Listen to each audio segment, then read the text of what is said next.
Right out of the White House, President Trump telling CNN just a moment ago that a meeting with President Vladimir Putin is not conditional on Putin sitting down with Ukrainian President Volodymyr Zelensky. This as gaps seem to be forming between the U.S. and Russia over details of a potential summit between the two leaders in coming days. Let's get straight to CNN's Caitlin Collins at the White House. Caitlin, tell us what the president had to tell you.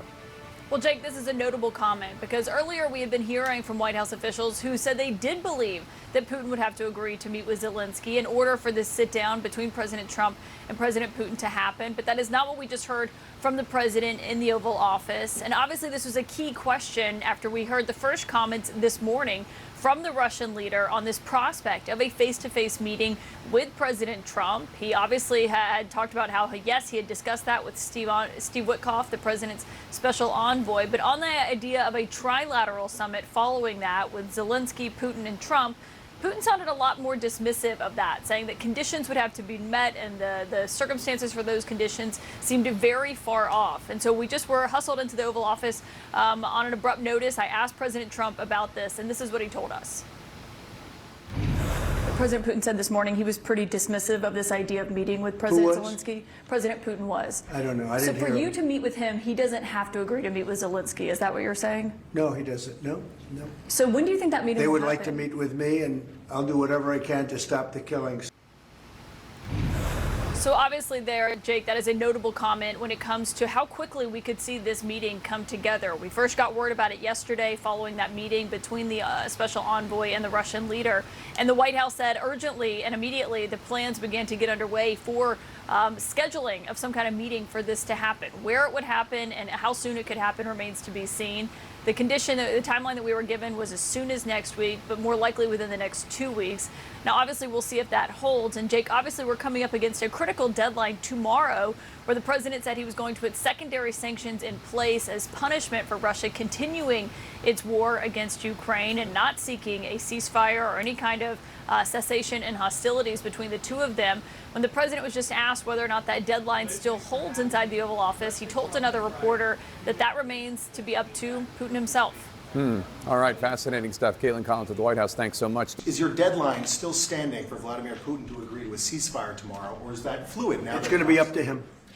We're going to see what he has to say. It's going to be up to him. Very disappointed, yeah.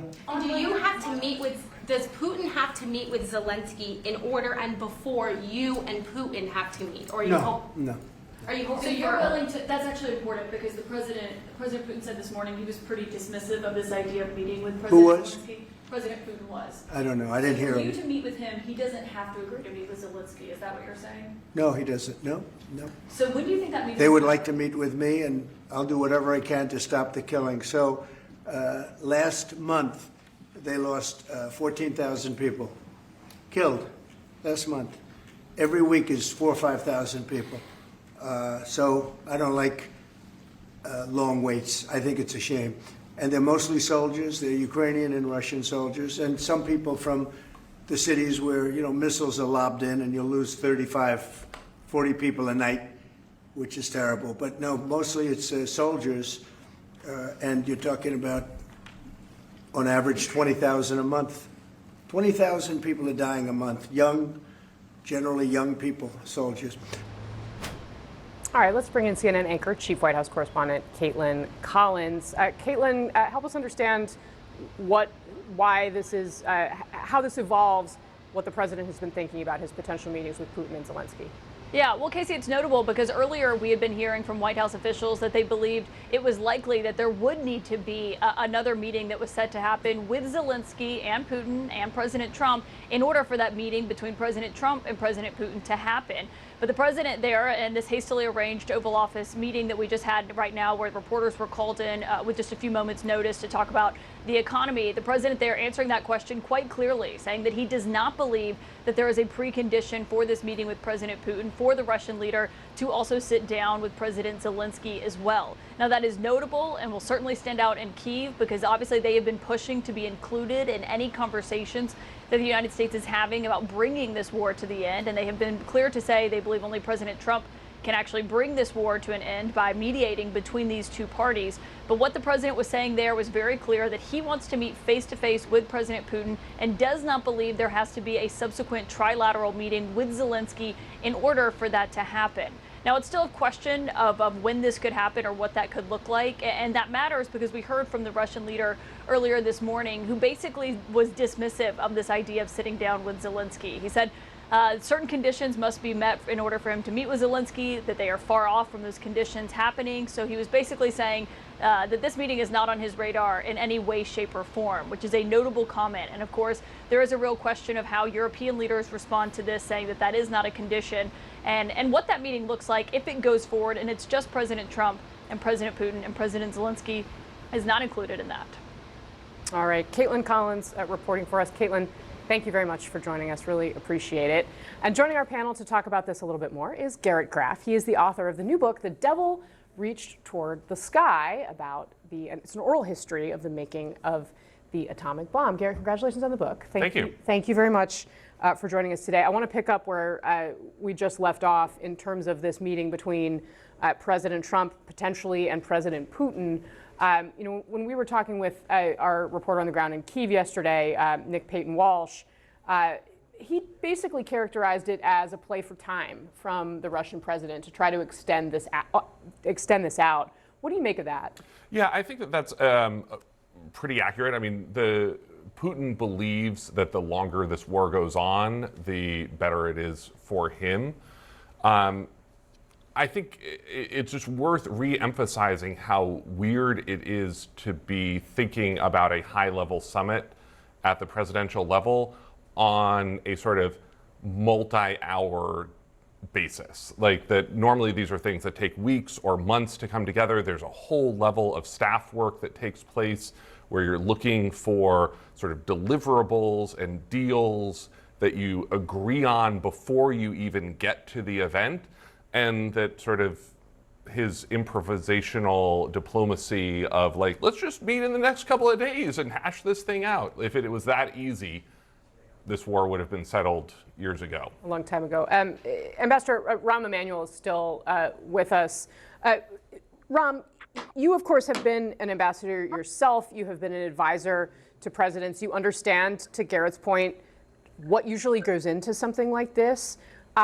How would you suggest we be thinking about how the president is handling this? And especially, I mean, this conversation started after Steve Witkoff went and met with Vladimir Putin, and he seems to be playing a unique role here as well for the president. Look, I mean, this is a part of a pattern. This is not like new all of a sudden, but it looks like the audible that it is. There's all this confusion of who's coming, who's not coming. Usually you have months and months of negotiation. Putin has put out a set of preconditions for any discussion with Zelensky. You never heard us put preconditions. We had concessions to President Putin going back to the Saudi Arabia meeting. So to me, it's not about just ending the killing, although that's good enough, which is, are we going to end the shadow war that Russia's been committing to the rest of Europe and also on the United States? Are we going to end, in fact, any not only territorial claim, but also that Ukraine can join the EU, may not join NATO? We've never laid out our bottom line conditions, and we've accepted all of President Putin and more. And so to me, this is kind of like, if anything else, it's more chaotic.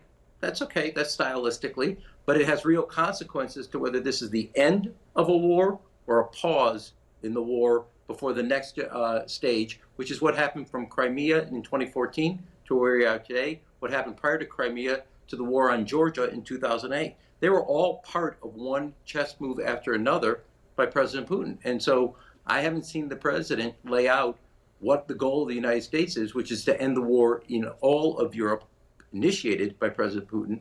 And to me, there's real consequences around, it's not just the killing, but it's also the principles and the goals and strategic stability in Europe, long-term and short-term. Yeah. Well, and Garrett, I mean, to that point, I mean, you've made a career really of thinking about our national security, our global affairs in a really broad and sweeping historical way.